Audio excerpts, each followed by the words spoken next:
Recent studies have found leadership quality to be a significant determinant of an organization's success, which explains companies' large investments in leadership focused initiatives. To understand this in detail, we have Simerjeet Singh, speaker on innovation, leadership, culture, to give special address and what can you do today to become tomorrow's top leader.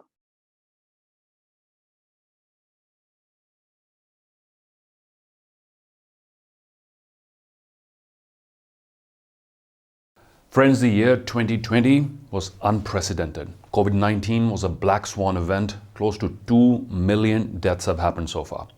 Work from home was thrust upon us. Digital communication replaced face-to-face communication in organizations.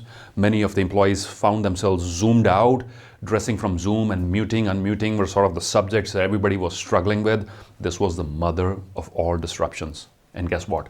We have survived and adapted, and human ingenuity and drive had ensured that we made it through. And I suspect that a lot of the changes that were forced upon us are here to stay and will become a part of how we do things. New challenges and a new work terrain will require a different paradigm of leadership. If the environment has changed, leaders must adapt and change too. Albert Einstein famously said once, "You cannot solve problems with the same level of thinking that created them. New problems will require a new level of thinking, a fresh approach." Some of the trends I feel that will impact the future of work are going to be automation and tech disruptions. It's often said that triple Ds, the dull, the dangerous, and the dirty jobs are going to go to machines, and robots are going to be automated.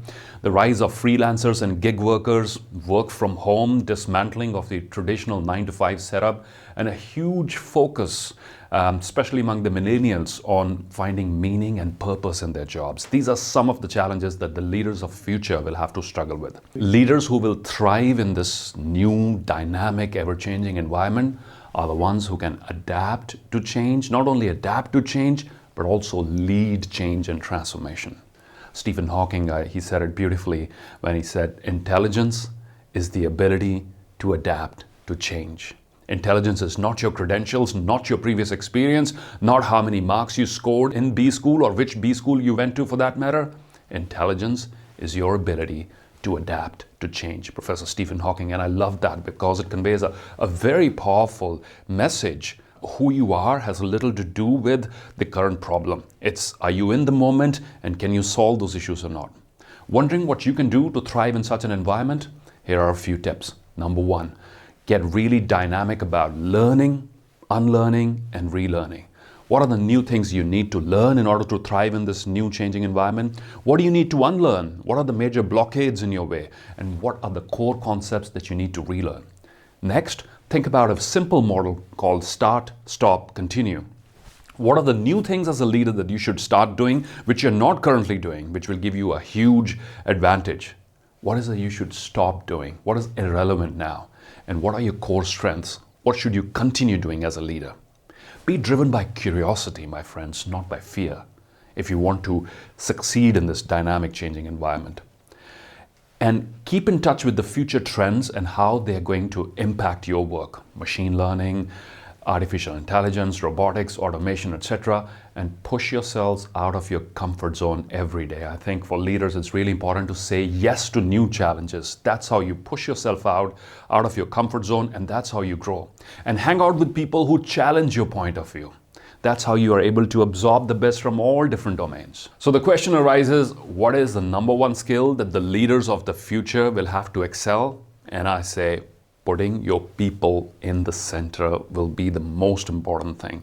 Now, we've talked about this for decades, put the people at the center, people first, profit later on, but we haven't practiced it as much. And I feel now more than ever before is the time to do that. We're in an era where artificial intelligence is sort of predicted to take over and so many things are going to happen, but artificial intelligence can never take over human intelligence. Technology does not run the world. It's an enabler, right? But human beings still run the world. Leadership, my friends, is the effect you have on other people. That's how I define it.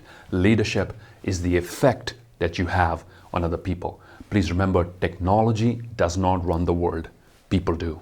No matter how much artificial intelligence has grown or is predicted to grow, it cannot replace human intelligence.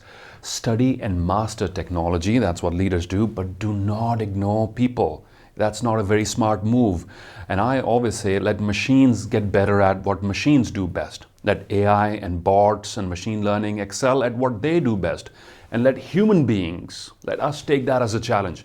Let us excel at what we can do best. Empathy, envisioning, coaching, mentoring, developing leaders for the future, communication, inspiration, all of this stuff. Machines cannot do it, leaders must do it. Famous philosopher Lao Tzu, he said it beautifully. He said, if you want to succeed for 1 year, grow crops. If you want to succeed for 20 years, grow trees. And if you want to succeed for 100 years, grow people. So these are some of the important components to ensure the continued success of any organization is to grow the leaders for the future. Wondering where to start? Wondering what you can do today in order to learn these skills?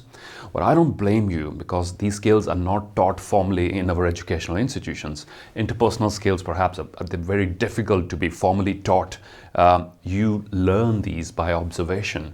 So I urge you to become a people person, not a people pleaser, but I urge you to become a student of human behavior, to become more aware of how you impact other people. Listen, observe, ask open-minded questions, run what-if scenarios in your mind. What would I do if I was in this situation? And if things are working really well, if you're in a great culture, imbibe the best practices, learn them, make them a part of who you are. And if things are not working well, write down how you'd like them to be if you were running the show. Please remember, a bad workplace or a bad boss has a lot to teach you. They teach you what not to do. Daniel Goleman and others have spoken about the emotional Wi-Fi. They talk about the dominant emotions of the leader being contagious for others, just like people logging into a Wi-Fi. So take care of your energy and enthusiasm and optimism levels, because Harvard Business Review, they did a research to find out one of the #1 reasons why leaders would fail to achieve their goals was as simple as not having the energy and the enthusiasm and the drive to see things through. You see, it's easy to start new projects. It's easy to strategize and talk about innovation and all these things. Execution is hard stuff. Persistence demands your energy and your enthusiasm and your optimism. And guess what? The other people are logging on to this. So it's really important that you take care of yourself. And a couple of tips on how to develop more energy and enthusiasm and optimism. Declutter as much as you can. Focus on what's really important. Delegate. Delete things which are making unnecessary demands on your time and your energy. Focus on developing a work-life balance now, not later. Focus on your fitness now, not later. Focus on value clarification now, not later, because later never comes. You know, what if you're doing really well and you experience burnout at 40? Some of us, they get to lead at the prime of our energy in our 30s, but for most of us, it could be our 40s, our 50s, our mid-60s. Make sure you're in great shape when it's time to run the show for you. When your time comes, make sure you're in great shape. Leaders of the future will be aware of the effect that they have on other people. How do you make other people feel about themselves, their capabilities, about the work that they do, and about the future? All of this, my friends, depends on a great deal on how you feel about yourself. Consider this statistic. Lousy bosses can literally kill you. A 2009 Swedish study tracking almost 3,000 men for a decade found out that those with bad bosses suffered 20 to 40% more heart attacks than those with good bosses. If your fuel tank is empty, there is not much that you can contribute to others. Carl Jung, the famous psychologist, said, only the tortured souls torture other people. So I believe one of your top priorities moving into a dynamic, ever-changing environment is to look after your emotional, your physical, your spiritual, your mental health and well-being. Another piece of research points out, for more than 75% of employees, dealing with their immediate bosses was one of the most stressful part of the job. Well, leaders of the future will be meaning makers, trying to tell everybody why are we doing what we're doing. Therefore, they'll need to be dispensers of hope and enthusiasm. Therefore, my friends, don't forget to look after yourself.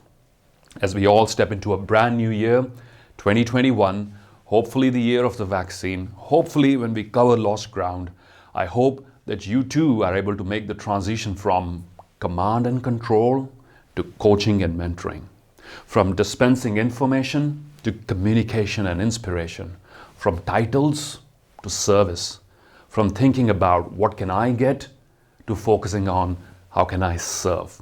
I hope you all have a wonderful year ahead, and I thank the team at ETHR for having me.